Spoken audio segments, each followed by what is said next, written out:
ఇప్పుడు ప్రపంచం ఆధునిక యుగం వైపు పరిగెడుతుంది. ఈ ఆధునిక యుగం వైపు పరిగెత్తే సందర్భంలో నేరగాళ్ళ యొక్క ఆలోచన ప్రపంచంలో వచ్చిన సాంకేతిక పరిజ్ఞానాన్ని ఏ విధంగా అయితే అభివృద్ధి కోసం సాంకేతిక పరిజ్ఞానాన్ని మనం ఉపయోగించుకుంటున్నామో, సాంకేతిక నిపుణులు ఉపయోగించుకుంటున్నామో, నేరగాళ్ళు కూడా ప్యారలల్గా సేమ్ వ్యవస్థల్ని ఆర్థిక నేరాల కోసము, ఇతర నేరాల కోసం వినియోగించుకుంటున్నారు. ఈ నేరాలను దృష్టిలో పెట్టుకొని ఈ నేరాలను నియంత్రించాలని ఆలోచనతోటి అధికారులలో నైపుణ్యాన్ని పెంచడమే కాకుండా ఆత్మస్థైర్యాన్ని నింపడం మా ప్రభుత్వం యొక్క బాధ్యత. ఈ నేరాలను నియంత్రించే క్రమంలో ఇందులో పనిచేసే సిబ్బందికి కానీ అధికారులకు కానీ అవసరమైన అన్ని వసతులను ఏర్పాటు చేయడం అనేది ప్రభుత్వం తీసుకోవాల్సిన బాధ్యత.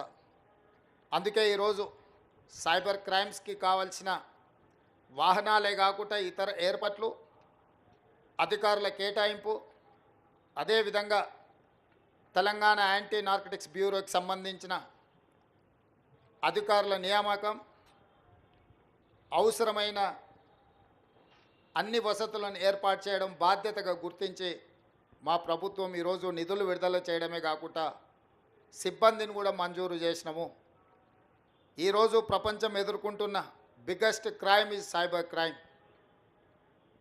సైబర్ క్రైమ్లో ఇంతకుముందే మా అధికారులు చెప్తున్నారు, అమాయకులు, చదువు లేని వాళ్ళు, సాంకేతిక పరిజ్ఞానం లేని వాళ్ళు బలి కావడం లేదు. బాగా చదువుకున్న వాళ్ళు, సాంకేతిక పరిజ్ఞానం ఉన్నవాళ్ళు, ఆర్థికంగా ఎదురైన వాళ్ళు అమాయకత్వంతోనో దురాశతోనో వాళ్ళు ఉచ్చులో పడుతున్నారు. వాళ్ళని కాపాడడానికి 1930 ఒక కాల్ సెంటర్ను పెట్టి అక్కడికి వచ్చే ఫిర్యాదుదారుల వివరాలను కూడా ఎవరికి వివరించకుండా దానికి సంబంధించిన నేరాలను పరిష్కరించడంలో మా సైబర్ క్రైమ్ సిబ్బంది ఈ మధ్యకాలంలో దాదాపుగా రికవరీ చేసిన సొమ్ము 31 కోట్ల రూపాయలు బాధితులకు తిరిగి అప్పచెప్పడం జరిగింది. మనస్ఫూర్తిగా మా సైబర్ క్రైమ్ డిపార్ట్మెంట్ని నేను అభినందిస్తున్నా.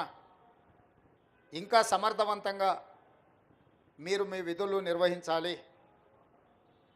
ఎవరైతే నేరాలకు పాల్పడుతున్నారో ఎంతటి వారైనా, ఏ రకమైన క్రైమ్ అయినా వదలడానికి వీల్లేదు.